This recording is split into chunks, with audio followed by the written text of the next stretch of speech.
अंबेडकर को कम्युनिस्टों से इतना विरोध क्यों था। आज पार्ट 2 में आपको असली इतिहास पता चलेगा। तो पार्ट फर्स्ट हम देख चुके हैं, अगर आपने नहीं देखा है तो इसी जो डिस्क्रिप्शन लिंक में इसका पार्ट फर्स्ट वीडियो आपको मिल जाएगा। जो पार्ट 2 का फोकस है वो ब्राह्मण वॉइस सर्कल शब्द की ऐतिहासिक उत्पत्ति के बारे में है। अंबेडकर और कम्युनिस्ट नेतृत्व के बीच असली मतभेद के बारे में है। 1980 से 1930 से लेकर के 1950 के बीच श्रमिक आंदोलन में अंबेडकर और सीपीआई का सीधा संघर्ष भी यहाँ पर हमें देखने को मिलेगा। सीपीआई द्वारा अंबेडकर की प्रभावशाली बढ़त को रोकने के लिए की गई राजनीतिक कोशिशें और दलित बहुजन आंदोलन और वामपंथ के बीच अलगाव के कारण यह वह दौर है जिसने भारत में जाति बनाम वर्ग की बहस को स्थायी रूप से परिभाषित कर दिया था। पहली बात करते हैं कि ब्राह्मण वॉइस का सर्कल शब्द कैसे जन्मा। तो आउटलुक रिपोर्ट में बताया गया है कि अंबेडकर ने इस शब्द का प्रयोग उन कम्युनिस्ट नेताओं के लिए किया जो खुद को क्रांतिकारी कहते थे लेकिन जाति व्यवस्था पर निर्णायक हमला करने से बचते थे। उस समय सीपीआई का नेतृत्व प्रायः इन पृष्ठभूमियों से आता था: बंगाल का भद्रलोक, महाराष्ट्रियन ब्राह्मण, मद्रासी ब्राह्मण, पंजाबी या उत्तर भारतीय कायस्थ ब्राह्मण। और यह नेतृत्व आर्थिक क्रांति की बात करता था लेकिन जाति सत्ता को चुनौती नहीं देना चाहता था, क्योंकि पहली बात तो जाति व्यवस्था में उनका अपना सामाजिक वर्चस्व था। दूसरी बात, जाति को चुनौती देने से परंपरागत सामाजिक पूंजी कमजोर पड़ेगी। तीसरी बात, जो उनकी जो राजनीतिक भाषा है वो यूरोपीय मार्क्सवाद से आयातित थी। अब चौथी बात है इसमें कि भारत की सामाजिक संरचना को समझने की क्षमता इनके पास सीमित थी। अंबेडकर के लिए यह साफ था कि आप वर्ग की बात करते हैं लेकिन आपके अवचेतन का ढांचा ब्राह्मणवादी है। इसलिए उन्होंने कम्युनिस्ट नेतृत्व को ब्राह्मण वॉइस का सर्कल कहा, एक ऐसा नेतृत्व समूह जिस पर क्रांति का खोल चढ़ा है लेकिन सोच पर जाति का ढांचा हावी है। अब बात करेंगे अंबेडकर और वामपंथ का पहला बड़ा संघर्ष श्रमिक आंदोलन हुआ। 1930 के दशक में भारत का लेबर मूवमेंट 3 धाराओं में बट गया था। इस लेबर मूवमेंट की कितनी धाराएं थी? 3 धाराएं। पहला, ट्रेड यूनियन कांग्रेस TUC, मुख्यतः कांग्रेस मत था इसमें। दूसरा था कम्युनिस्ट प्रभावित यूनियनें और तीसरा था अंबेडकर की इंडिपेंडेंट लेबर पार्टी ILP। तो जो ILP का प्रभाव तेजी से बढ़ रहा था क्योंकि वह मजदूरों के आर्थिक अधिकारों के साथ जाति आधारित अत्याचार के खिलाफ भी लड़ती थी। सीपीआई की समस्या यह थी कि उन्हें मजदूर आंदोलन पर अपना वर्चस्व चाहिए था। अंबेडकर के उभार से मजदूर वोट दलित नेतृत्व की ओर खिसकने लगे। जो जाति मुद्दे हैं, जाति मुद्दे को केंद्र में लाने से उनका धर्म, जो उनका वर्ग विभाजन, वर्ग आधारित फ्रेम था, वो भी कमजोर पड़ गया था। इसलिए जो सीपीआई नेताओं ने इंडिपेंडेंट लेबर पार्टी को, मतलब ILP को विभाजनकारी बताना शुरू कर दिया। अंबेडकर ने इसका उत्तर दिया। उन्होंने कहा कि विभाजन हम नहीं करते, विभाजन तो सदियों से जाति ने किया है। अब तीसरी बात आती है कि सीपीआई के अंदर अंबेडकर के खिलाफ प्रस्ताव भी पारित हुआ। तो जो इतिहास बता रहा है कि आउटलुक की रिपोर्ट में भी यह महत्वपूर्ण तथ्य सामने आता है कि सीपीआई ने औपचारिक रूप से प्रस्ताव पास किया था कि कम्युनिस्ट कैडर दलित समाज में जाकर के अंबेडकर की पकड़ को कम करे, मजदूरों के बीच जाति पर आधारित मोबिलाइजेशन को रोके, ILP के बढ़ते प्रभाव को हाशिए पर धकेले। तो यह अंबेडकरवाद और वामपंथ के बीच एक निर्णायक दरार थी। अंबेडकर ने सीपीआई पर आरोप लगाया कि देखिए, पहली बात तो आप दलितों को केवल श्रमिक मानते हैं, मनुष्य नहीं।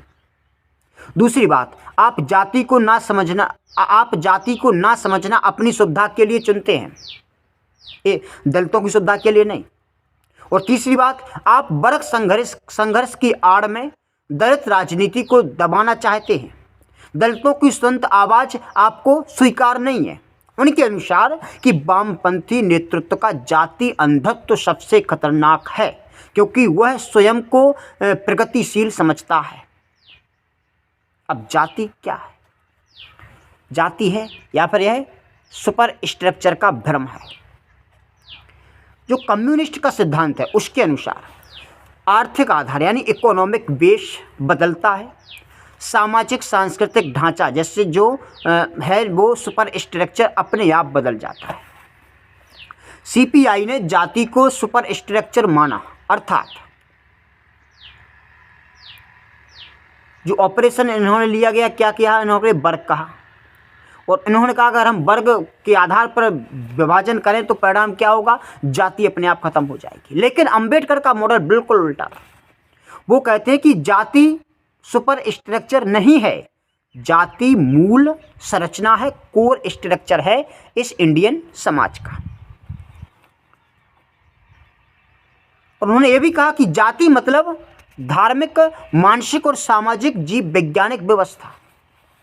उन्होंने फिर कहा कि जाति आर्थिक ढांचा बदलने से नहीं टूटती, जाति मन को बदलने से टूटती है। और यह बात कम्युनिस्ट नेता समझने को तैयार नहीं था। कोई भी नेतृत्व, कोई भी नेतृत्व ऐसा समझने को तैयार नहीं था। अब बात करेंगे हम ILP और जो CPI का जो संघर्ष है, ये मुंबई का ऐतिहासिक संघर्ष हुआ था, उसकी बात करें। 1937 से 1942 तक इसके बीच जो बम्बई, अब जो मुंबई के नाम से जानी जाती है, के मिल मजदूर आंदोलन में अंबेडकर की ILP का प्रभाव जबरदस्त बढ़ गया था। CPI की पकड़ मजदूरों पर ढीली होने लगी थी। दलित और गैर दलित मजदूर हैं वो ILP के प्रति आकर्षित हो रही थी, अंबेडकर के प्रति। इसका कारण क्या था? तो ILP मजदूरों से कहती थी कि आप सिर्फ मजदूर नहीं, आप मनुष्य हैं। आपकी जाति पर होने वाला अत्याचार उतना ही महत्वपूर्ण है जितना आपका आर्थिक शोषण। तो CPI इसे वर्ग एकता के खिलाफ बताती थी। अंबेडकर इसका उत्तर देते थे कि समानता की बात करने वाले लोग दलित पर हुए अत्याचार को गौण कैसे मान सकते हैं? एग्जैक्टली पॉइंट है जो वामपंथी अंबेडकर को क्यों रोकना चाहता था, क्यों रोकना चाहते थे? तो रिपोर्ट के अनुसार इसके 3 कारण थे। 3 कारण। पहला, राजनीतिक प्रतिस्पर्धा, मतलब ILP उनको मजदूर राजनीति से बाहर कर सकती थी। दूसरी, वैचारिक चुनौती, अंबेडकर का जाति आधारित विश्लेषण मार्क्सवादी फ्रेमवर्क को कमजोर करता था। तीसरी बात, सामाजिक चुनौती, वामपंथ पहली बार यह महसूस कर रहा था कि मजदूर आंदोलन ऊंची जातियों के नियंत्रण में नहीं रहेगा। अंबेडकर ने कहा कि वामपंथ की समस्या यह है कि वह दलितों को नेतृत्व में आते नहीं देख सकता। अब दलित और बहुजन नेतृत्व का उदय हुआ और यहाँ पर वामपंथ की बेचैनी बढ़ने लगी। अंबेडकर के बढ़ते प्रभाव ने वामपंथ के भीतर यह चिंता पैदा करती कि दलित समाज अपने स्वतंत्र राजनीतिक मंच का निर्माण कर रहा है। यह मंच उनके नियंत्रण में नहीं होगा और यह मंच जाति सत्ता को चुनौती देगा और इससे वामपंथ की वैचारिक प्राथमिकताएं बदलने का पर दबाव भी बनेगा।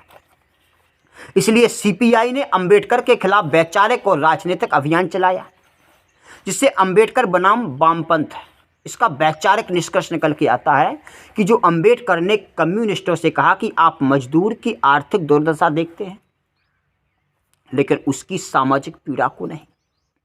उनके अनुसार कि जाति दिल का रोग है, वर्ग पेट का रोग है। पेट का इलाज किया तो दिल का इलाज अधूरा रहा ना। इसलिए अंबेडकर का निष्कर्ष था कि जो भारतीय वामपंथ जाति को समझने में असफल रहा है और यह उसकी सबसे बड़ी ऐतिहासिक भूल थी। इस वीडियो का निष्कर्ष, तो इस वीडियो में हमने देखा कि ब्राह्मण वॉइस सर्कल कोई भावनात्मक टिप्पणी नहीं थी। यह उस सामाजिक सत्ता संरचना की आलोचना थी जो वामपंथ में भी मौजूद थी। अंबेडकर और कम्युनिस्टों का संघर्ष सिर्फ सिद्धांत का नहीं बल्कि सड़क, मिल, यूनियन और जनता के बीच वास्तविक राजनीतिक संघर्ष था। CPI ने औपचारिक प्रस्तावों के माध्यम से अंबेडकर को रोकने की कोशिश की क्योंकि उनका उभार वर्ग आधारित राजनीति के वर्चस्व को चुनौती दे रहा था। अब अगले जो पार्ट 3 का जो वीडियो आएगा उसमें हम देखेंगे कि अंबेडकर का दार्शनिक मॉडल क्या था, जाति था या फिर मन का ढांचा।